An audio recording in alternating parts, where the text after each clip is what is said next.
If I asked you to pick two teams that will make it to the IPL final, there's a good chance you would have picked the two most successful team in the IPL. That's Mumbai and Chennai. And now they have an opportunity to add to that three titles that they already have in their kitty. Okay, we're looking ahead to the IPL finals of 2019. I'm Nikhil Naz. You're watching ESPNcricinfo Matchday. Joining me, Ajit Agarkar and Daniel Vettori. Ajit, I'll start with you. Before we dive into the specific of that match, just looking at these two teams, what consistency. They say T20 cricket, I mean, it can be unpredictable, but these two teams have made a habit of reaching the finals, winning titles. It's incredible, actually. I mean, Chennai has won it last year. Nobody thought with the squad that they assembled, but just keep doing simple things right. And Mumbai, obviously, a very formidable team. You're absolutely right. I mean, to be that consistent in T20 cricket, and that's why you end up, or you work hard to end up in that top two. Chennai got another opportunity, which they took it because they were better on the night against Delhi, and by far the better team. I mean, there's no doubt about it. But incredible. It's very hard to get that sort of consistency over 14 games, and then Mumbai reached the final in one go. Chennai still had to work hard for it. So. Incredible effort from both teams. All right, we'll take a look at the head-to-head graphic between these two teams in the IPL overall. And if you were to take a closer look, it's Mumbai that hold the edge over Chennai overall, as well as since 2015. They won 7, Chennai only 2. And in finals, again, Mumbai's won 2 and Chennai just 1. Then we've said this before, if MS Dhoni and his team are Superman, then this Mumbai Indians are their kryptonite. Somehow or the other, they get the edge over Chennai. It's the only team in the competition that does, I think, would have that sort of record. So, look, I think particularly this season as well, the way that Mumbai have played against Chennai, they beat them in Chepauk, which builds so much confidence. So I think they'll go into this final feeling pretty good about their chances. And I think the main thing that they'll be happy about is that it's on the Hyderabad wicket. And the Hyderabad wicket traditionally is pretty flat. And that flatness could negate some of CSK's spin bowling. So I think Mumbai will have enjoyed the rest, will have enjoyed the build-up. They're such a well-planned team, and I think they're one of the few teams that can walk into any game against CSK confident. I was just looking back at the 3 games that have happened this season. All 3 have been won by Mumbai Indians, and if you look at the margin, it's 46 runs at one point, 37 the other time, 6 wickets. So it's not been close at all. It's been Mumbai all the way. Yeah, they've played better than. If you look at the two teams on paper, I think Mumbai have got most bases covered. I think Chennai.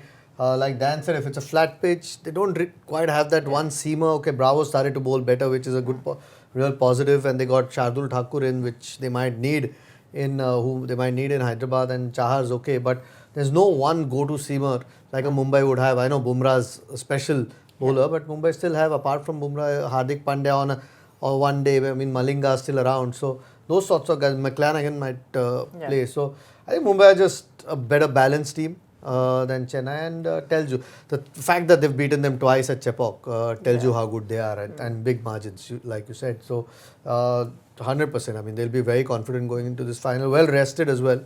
Chennai has had to take 2 extra flights, play an extra game.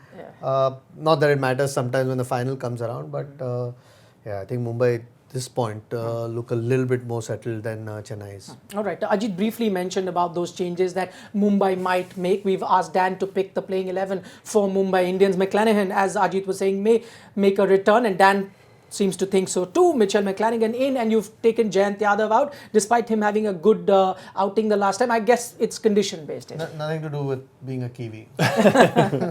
Not this time. No, I think it is condition based. I think once again, when we get a chance to look at the wicket, or the teams get a chance to look at the wicket, Mumbai may say Jayant Yadav is still the right option because of the Suresh Raina factor, because I think that's the main reason they played him in the previous game. So look, I think going on conditions that we believe will be there at Hyderabad, that they'll look to McClanahan, they'll want that extra seam bowler.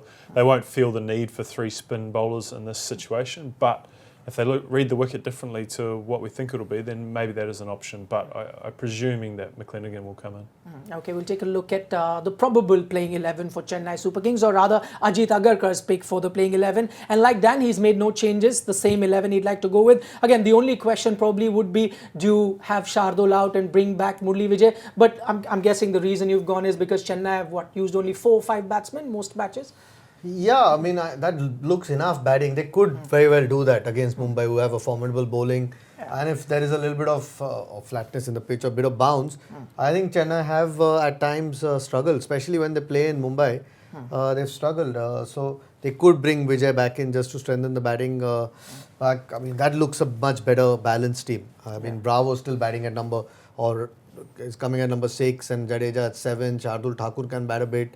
Chahar can contribute a bit. So, if your top 4 or 5 are not going to do the job, it's always going to be hard to win in any case. So, rather have that extra bowling option, which might help them in flat conditions. The only other thing they could have gone around is, and this was being spoken, bring Santner in and then have Vijay to open the innings as well.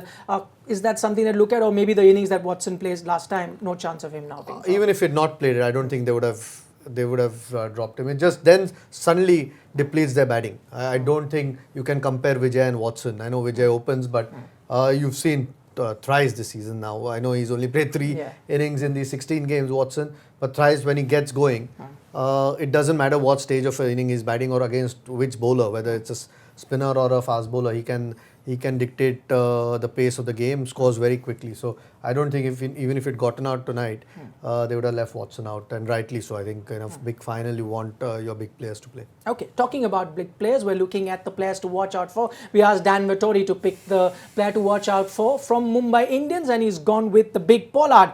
His strike rate of 167, and this is just versus Chennai. Average is 31, so it's a team that he likes to bat against. The only thing I've noticed in this season, they've got him to bat at number 6 and number 7. Didn't get a chance to bat at one occasion versus Chennai. Would you rather have him bat a bit higher in the batting order? Maybe Krunal Pandya ahead of someone like him?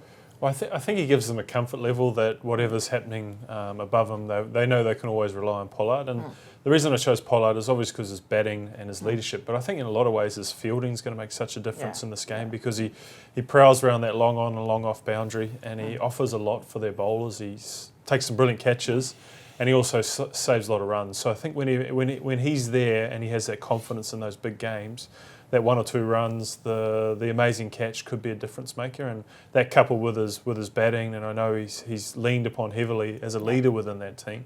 I think all those 3 things in a final are crucial, and he could be the difference maker for Mumbai in this game. All right, a player to watch out from Chennai Super Kings. We asked Ajit to pick one, and he's gone with Suresh Raina, and this is his record in IPL finals. He's got a great strike rate there, averages 241 runs in the 7 innings that he's played, but one also have to consider the fact that this is all when Suresh Raina was at his peak of his powers. It's not the same Suresh Raina that we see now. 7 finals, so not a bad effort, really. Oh no, great, yeah. No, I only picked him because they need him to come good. He didn't look great against Delhi either, but he's got a couple of 50s before the playoffs, so it's not as if he's completely out of form. They need him to come good. I think he's been such a key player. Not only does he play spin well in the middle of the inning, they've got Krunal and Rahul Chahar as well, who he can or has the ability to dominate, but can play big innings. I mean, that record in the playoffs or in the finals tells you everything you need to know. They need him to come good. I think if he comes good, Chennai usually either chase well or post a total that can be defendable. So he's going to be a key player on Sunday. Okay, prediction time. And before you make that prediction, I'll give you a bit of a stat. Mumbai won it in 2013, 15, 17, it's 2019. They like to win every alternate year. That's good enough for me. I think Mumbai will feel confident. Okay, Ajit. Yeah, I mean, it's irrespective of this stat. Yeah, I mean, if you compare the 2 teams, I know it means nothing when it comes to a final on paper, but at the moment, Mumbai look the stronger team. Will definitely go as favourites in this final. All right, we'll wait and watch whether it will be 4 out of 4 in this season for Mumbai Indians versus Chennai Super Kings. Talking about 4, whichever team wins, become the first team ever in IPL to win 4 titles. Ajit Agarkar, Dan Vettori, thanks so much for joining us. You are watching ESPNcricinfo Matchday. Don't forget to like, share, subscribe, and leave your comments in the comment section below. Click on the bell icon for notifications.